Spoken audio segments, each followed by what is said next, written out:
The gentlewoman from North Carolina is recognized. Thank you, Madam Speaker.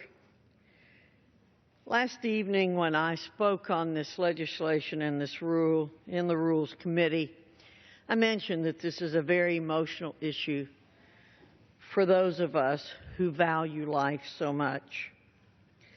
One of my colleagues has already spoken to the fundamental issue of life, but I think we always should have time to talk about our Declaration of Independence and our Constitution. And particularly as it relates to this issue, it's the Declaration of Independence which says, "We hold these truths to be self-evident, that all men are created equal, that they're endowed by their Creator with certain unalienable rights, that among these are life, liberty, and the pursuit of happiness, that to secure these rights, governments are instituted among men." Madam Speaker, that's what we're talking about here today.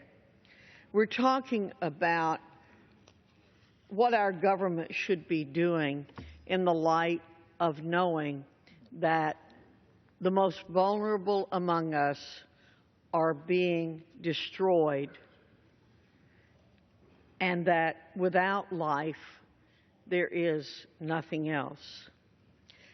There are few things, our colleagues keep saying there are things that are more important for us to be debating today. But Madam Speaker, I would purport that there are few things more important than this debate over the trafficking of hearts and other body parts of unborn children, some of whom may have been born alive. My colleagues on the other side of the aisle claim that this legislation is part of a war on women, but in reality it's designed to stop the war on children that is going on in abortion facilities across this country.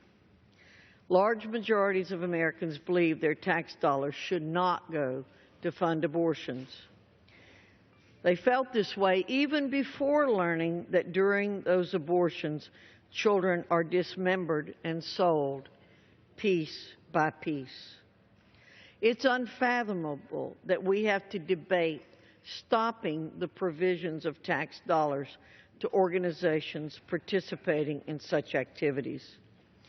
It's also unbelievable that we do not immediately pass, by unanimous consent, legislation ensuring that children born alive, breathing and crying like each of us was on our first day outside the womb, deserve the same medical care that any child born in a hospital would receive.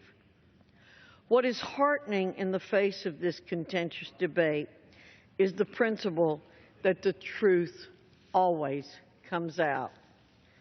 Abortionists can no longer hide in the dark back rooms of their facilities and sell unborn children piece by piece under an illusion that no one will ever know their crimes.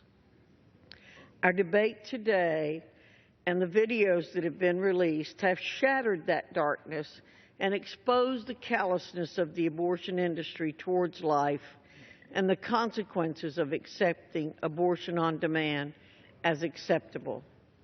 Both of these bills, the Defund Planned Parenthood Act of 2015 and the Born Alive Abortion Survivors Protection Act, contain common sense provisions addressing the barbaric actions that have come to light in the abortion industry. And I commend the underlying bills in this rule, providing for their consideration, to all of my colleagues for their support. I yield back the balance of my time, and I move the previous question on the